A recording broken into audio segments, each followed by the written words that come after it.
yang akan siaran secara langsung webinar pedagogi 70 teknik cemerlang dan gelang yang dibawakan oleh Institut Pendidikan Guru Kampus MUHAS, Institut Pendidikan Guru Malaysia dan Ceris Guru Cemerlang Malaysia. Dr. Spaga bersama-sama jurubahasa isyarat Musyid di kampus MUHAS akan bersama-sama anda bagi slot ini. Apa khabar saudara? Okey. Penonton yang dihormati, seperti yang dimaklumkan pada webinar tadi kan, para penonton yang memberikan pandangan yang menarik dan bernas akan dihadiahkan sebuah buku pedagogi sukar 77 kaedah dan teknik pensyarah cemerlang dan guru cemerlang panjang slot nanti. So sekarang izinkan saya perkenalkan panel pembentang bagi mewakili kluster kesukaran infra dan infrastruktur. Ya, panel pembentang yang saya maksudkan ialah Dr. Asif Nuh Jamin dan Dr. Jamila Ramdhani, ya, pensyarah ataupun penulis undangan dari Institut Pendidikan Indonesia Garut, Indonesia. Ya, Dr. Asif dan sihat? Dr. Asif, ya, saya sehat, alhamdulillah. Dr. Chin. Suaranya putus-putus. Ya. Untuk Dr. Azib, ya, Dr. Azib, beliau mempunyai pertama sarjana dan doktor falsafah dalam bidang pendidikan bahasa Indonesia. Pengalaman kerja beliau, sebagai pensyarah di Sekolah Tinggi Keguruan dan Ilmu Pendidikan dan Universiti Muhammadiyah Purwokerto dan kini bertugas sebagai pengarah Sekolah Siswaza Institut Pendidikan Indonesia Garut.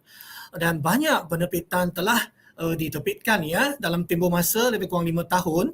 Lebih daripada 22 artikel telah diterbitkan di jurnal-jurnal dalam negara Indonesia maupun di peringkat antarabangsa. Jabatan tahniah Dr. Dan seterusnya porfa ringkas untuk Dr. Jamila, ya, dalam mempunyai pengalaman mengajar sebagai pensyarah yayasan pendidikan, pegawai pemerintah di Sekolah Tinggi Keguruan dan Ilmu Pendidikan dan kini di Institut dan selaku pengurus besar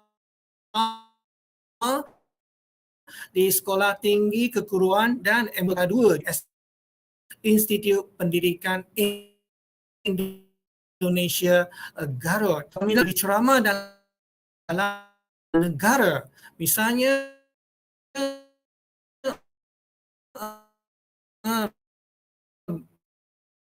Dr. Jamila pernah sampai ke UPSI dan Dr. Jamila merupakan pendidik yang pendidikan sangat ilmu daripada kedua-dua. Dengan segala hormatnya dipersilakan Dr. Azib dan Dr. Jamila kongsi keseruan dengan teknik pedagogi bertajuk karakter budaya. Silakan Dr. Azib dan Dr. Jamila. Ya. Ya. Terima kasih Dr. Chin. Saya persilahkan tayangannya untuk bentangannya untuk ditampilkan. Baik.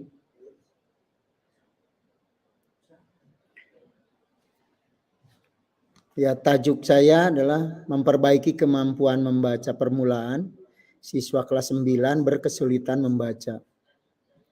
Ini adalah sebuah kesukaran yang dialami secara individual oleh seorang siswa di satu sekolah.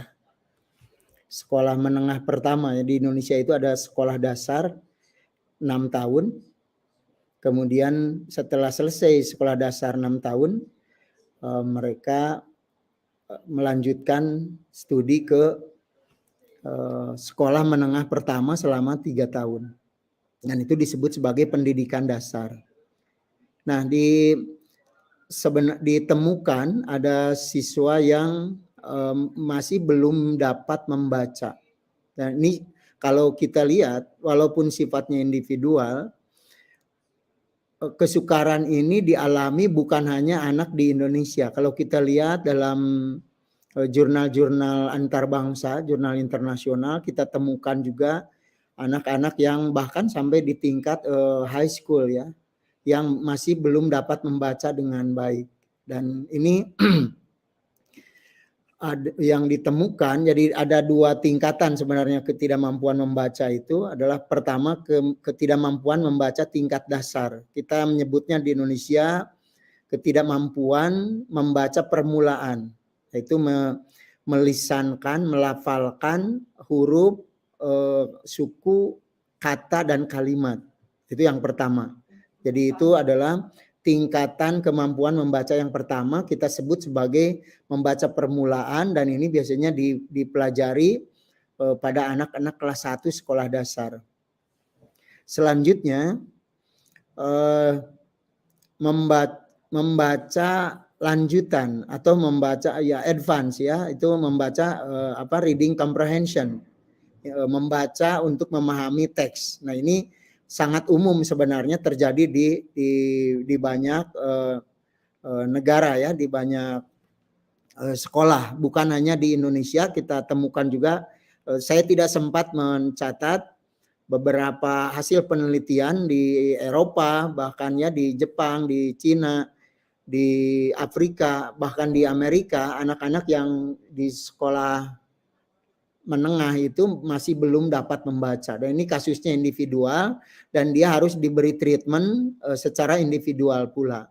Mengapa? Karena kita tahu reading itu ya, membaca itu adalah sebuah bagian, sebuah sebuah kompetensi dasar, skill dasar ya, basic begitu ya, basic skill yang akan berpengaruh terhadap kemampuan dia dalam belajar. Jadi seseorang tidak bisa belajar kalau dia tidak bisa membaca dengan benar, tidak bisa membaca dengan baik, juga tidak bisa membaca dengan efektif.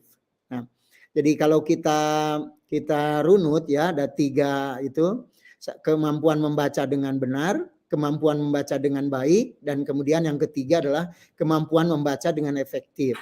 Nah, itu kita bicara tentang teori tentang membaca ya. Baik.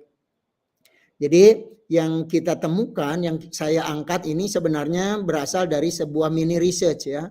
Mini research di satu sekolah, dan di situ ditemukan berdasarkan keluhan dari seorang guru yang menemukan siswa kelas 9 yang belum dapat membaca. Dan ini saya sebut sebagai dasar masalahnya itu. Jadi seharusnya setelah selesai sekolah dasar 6 tahun dan 2 tahun di sekolah menengah pertama, sebenarnya tidak pantas ya anak ini belum dapat membaca. Tapi ini karena berbagai pihak, karena berbagai kesukaran yang dialami, dan kita berusaha mengidentifikasi masalahnya apa. Baik, next silahkan. Slide berikutnya. Dan ini kita menemukan dulu akar masalah ya. Jadi kita tidak sembarangan mencari jalan keluar atau mencari solusi, tetapi kita menemukan dulu sebenarnya asal masalahnya di mana. Yang pertama kita melakukan interview ya. Interview dengan orang tua dan guru. Jadi kita melakukan interview kepada orang tua dan guru. Kemudian dari hasil interview itu kita masuk satu kesimpulan bahwa sebenarnya anak ini tampaknya kehilangan keberanian untuk melisankan tulisan. Jadi sebenarnya membaca itu bisa dimaknai juga secara harfiah sebagai melisankan apa yang tertulis ya, tanda-tanda, lambang-lambang yang tertulis itu. Kemudian yang ketiga diputuskan berdasarkan hasil wawancara, termasuk bertemu dengan anak yang bersangkutan, dengan siswa yang bersangkutan, penyebabnya adalah trauma akibat perlakuan buruk guru dan orang tua saat belajar membaca. Jadi mereka sebenarnya bukan hanya belajar membaca di sekolah, tetapi di rumah juga dia belajar membaca. Apakah belajar baca Al-Quran, juga belajar membaca tulisan Latin, huruf-huruf Latin. Dan anak ini sebenarnya jadi bukan karena ketidakmampuan membaca, tetapi karena secara mental dia mendapat trauma. Jadi mengapa dia trauma? Nah, diketahui bahwa sebenarnya jadi anak ini mengalami banyak hukuman atau bullying. Misalnya dalam bentuk kata-kata, lisan, juga sampai kepada hukuman fisik. Jadi kalau salah baca, anak ini dihukum. Dan itu yang membuat dia trauma, jadi takut begitu ya. Jadi ketika diajak membaca atau diminta membaca, disuruh membaca, anak ini jadi merasa ketakutan. Ya, karena akibat perlakuan buruk, treatment yang buruk dari orang tua dan guru. Nah, kemudian jadi bagi si anak itu tertanam image bahwa membaca adalah sebagai sebuah proses yang akan melahirkan mendatangkan siksaan dan sesuatu yang menakutkan bagi anak ini. Nah, oleh karena itu dari hasil wawancara ini kita menemukan masalahnya di situ. Oleh karena itu next silakan dengan bentangan berikutnya.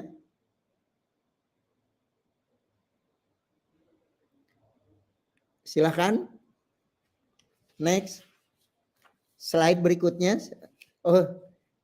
Ada satu slide yang terlewat ya. Ada satu slide, silakan di. Sudah.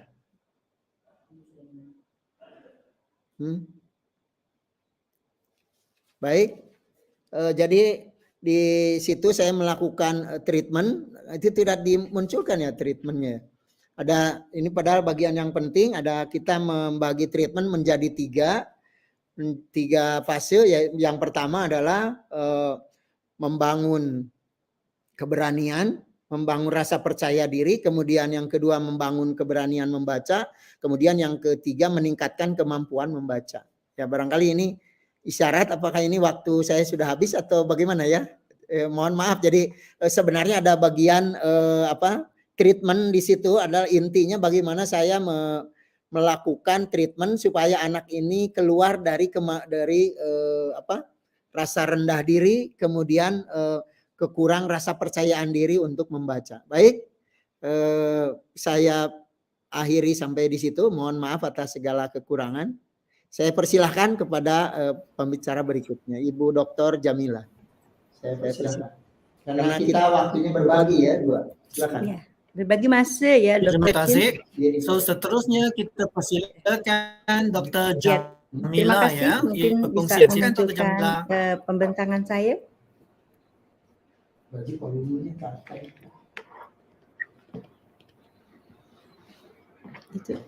Itu apa itu?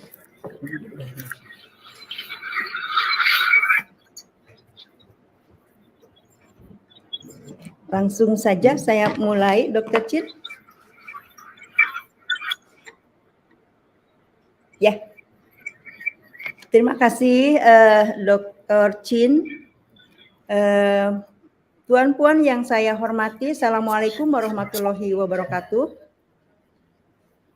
Ya, saya punya judul atau bertajuk optimalisasi literasi dan numerasi di sekolah terpencil dengan pendekatan karakter budaya.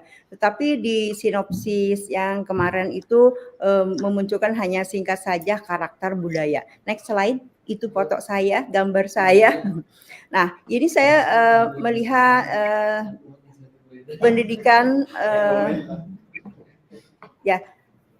saya memunculkan bahwa saya meyakini bahwa pendidikan merupakan indikator penting untuk kemajuan suatu bangsa dan dianggap sebagai bidang strategis untuk mewujudkan kemajuan suatu negara ya. Jadi saya meyakini bahwa pendidikan itu amat sangat penting ya untuk kita semua dan pada akhirnya itu menentukan kemajuan suatu negara. Nah,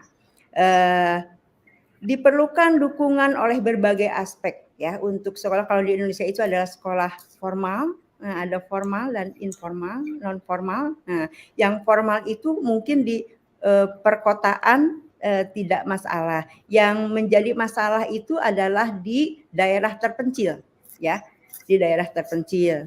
Dan ini tentu saja berbagai hal ditemukan di daerah terpencil ini. Harus ada dukungan dari berbagai pihak. Di antaranya adalah keluarga, sarana dan prasarana penunjang maupun kebijakan pemerintah. Next slide. Itu foto-foto saya ambil dari Papua ya. Papua itu di daerah timur Indonesia.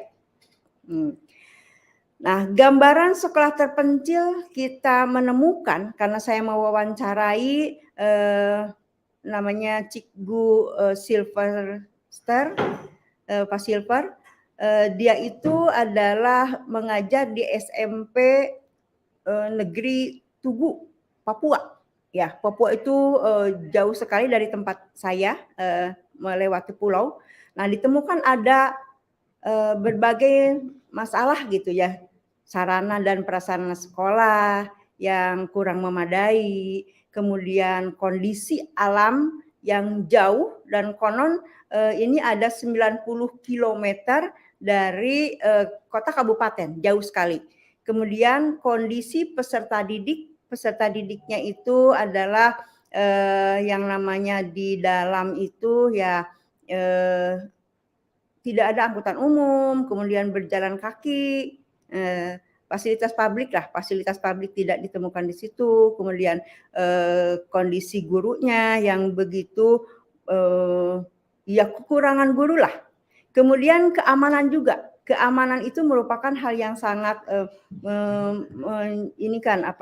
menyeramkan gitu ya, karena di daerah Papua itu masih muncul KKB itu kelompok bersenjata ya. Jadi kadang-kadang di sana itu tidak stabil, jadi merasa terganggu mereka itu ya. Ya, next slide. Jadi itu persoalannya. Jadi hal tersebut merupakan kesulitan bagi guru untuk melaksanakan pembelajaran. Ya, sehingga diperlukan optimalisasi literasi dan numerasi dengan pendidikan karakter budaya. Susah sekali di sana, banyak hal yang tidak bisa terjangkau, ke internet misalnya gitu ya. Kemudian public service dan lain sebagainya. Next slide.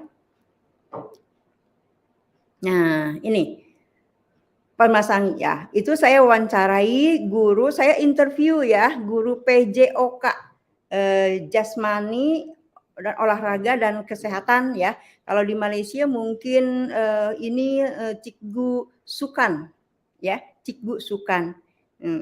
Ya. Di SMP Negeri 1 Poga, Kabupaten Lani Jaya, Papua. Di Indonesia bagian timur, jauh sekali. Nah, jarak sekolah itu yaitu jauh 90 km dari kota kabupaten, jauh sekali. Kemudian kekurangan tenaga guru dan saya mendapatkan informasi bahwa di sana itu hanya ada 19 guru, kemudian yang efektif itu 8 guru, kemudian yang hadir itu kadang-kadang 5 guru dan yang menetap di sana itu cuma 3 guru. Bayangkan 3 guru tersebut, si Pak Silver itu juga mengajar selain Sukan ya, Cikgu Sukan, dia juga mengajar ilmu pendidikan sosial ya, social science ya. Kemudian yang lainnya adalah budaya, mengajar budaya gitu ya. Jadi ya susah sekali karena kekurangan guru. Minimnya fasilitas pendidikan, jaringan internet itu sukar ya, karena mereka itu hanya mengandalkan tenaga surya, solar cell ya, mengandalkan solar cell gitu ya. Akses jalan yang masih rusak, sekolah berlantai dan berdinding papan ya, itu di daerah itu memang begitu adanya, tapi mereka enjoy saja ya. Next slide. Ya, ini motivasi dan semangat. Jadi para guru tidak berkecil hati. Nah, dan itu dijadikan tantangan bagi guru tersebut karena melihat tingginya semangat peserta didik Nah, itu foto-fotonya, itu Pak Selver yang ada di foto tersebut sedang mengajar. Pak Selver itu orang NTT yang ditempatkan di Papua, itu ya di SMPN Pago. Kemudian, nah itu mereka berjalan kaki 1 sampai 2 kilometer dari rumah ke sekolah, karena tidak ada public service, jarak cukup jauh, kemudian dan ini memunculkan kreativitas bagi guru. Bagaimana guru mengembangkan strategi pembelajaran berbasis karakter budaya, metode ceramah itu masih dominan. Jadi si guru itu teacher center ya. Yang kita pakai sekarang sebetulnya di perkotaan itu ya murid yang beraction gitu ya, yang senternya ada di murid. Ini masih ceramah saja karena memang sarana prasarana fasilitas itu terbatas. Next slide.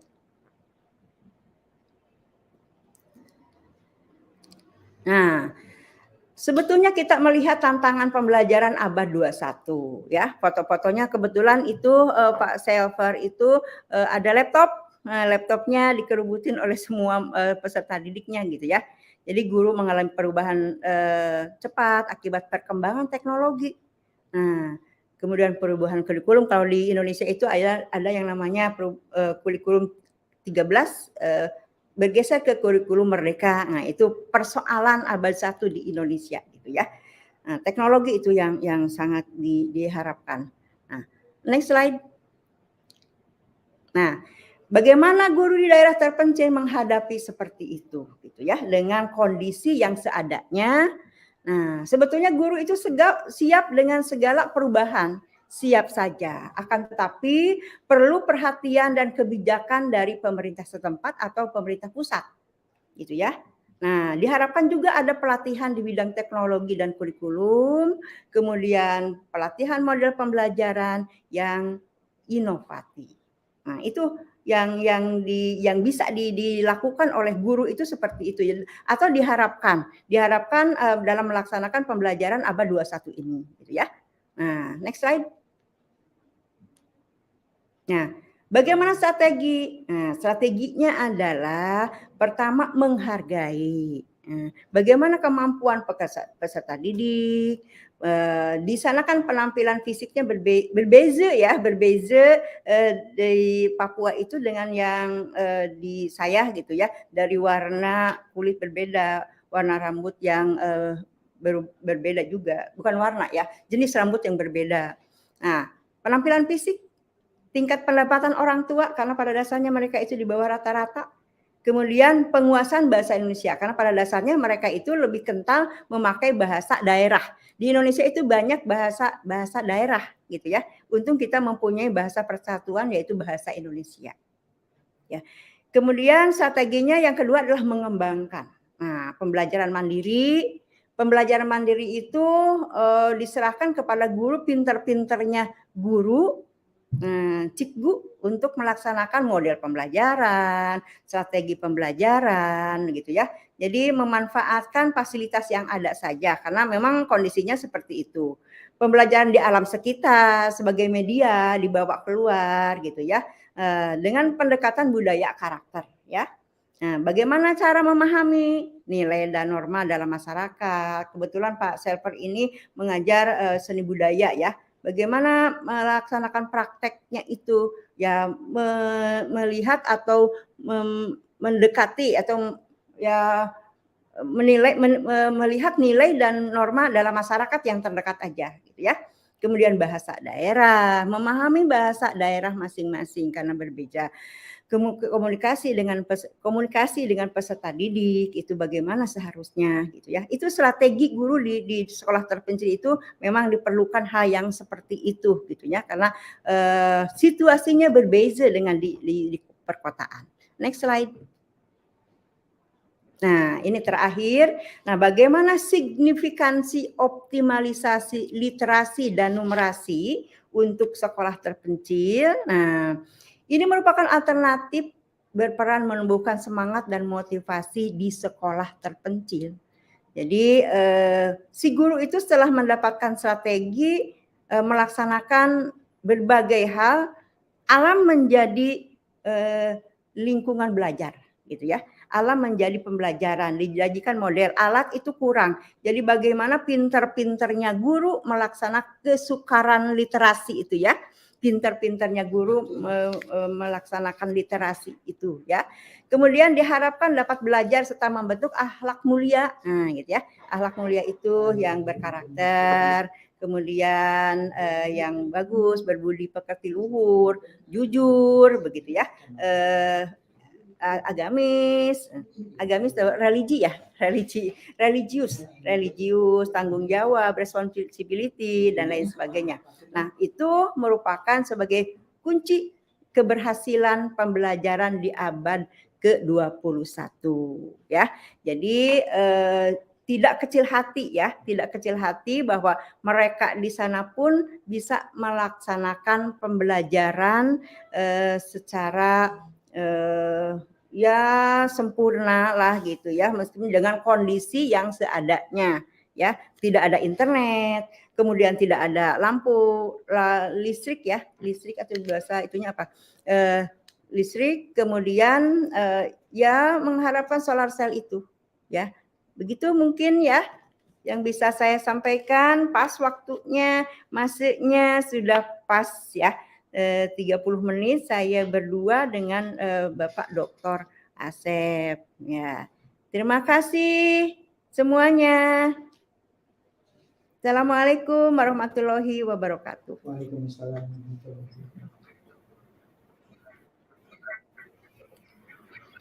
Okey.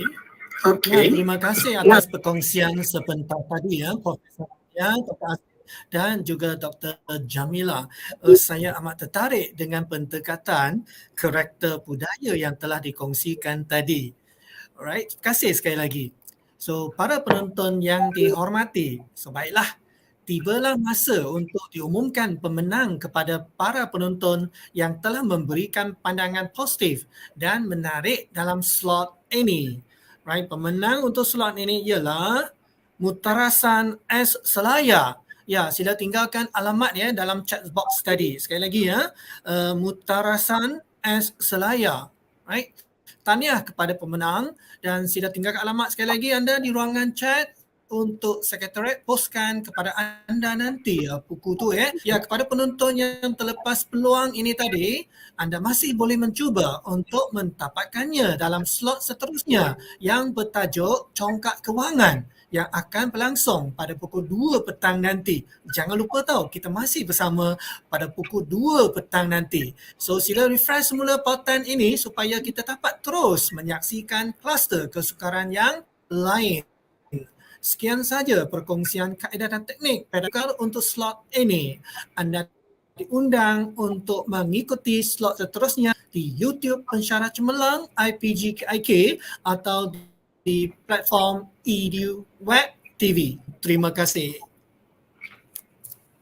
Terima kasih. Terima kasih. Ya, Dr. Chin. Dr. Chin, terima kasih. Ya, tunggu di Indonesia. Ya, terima kasih.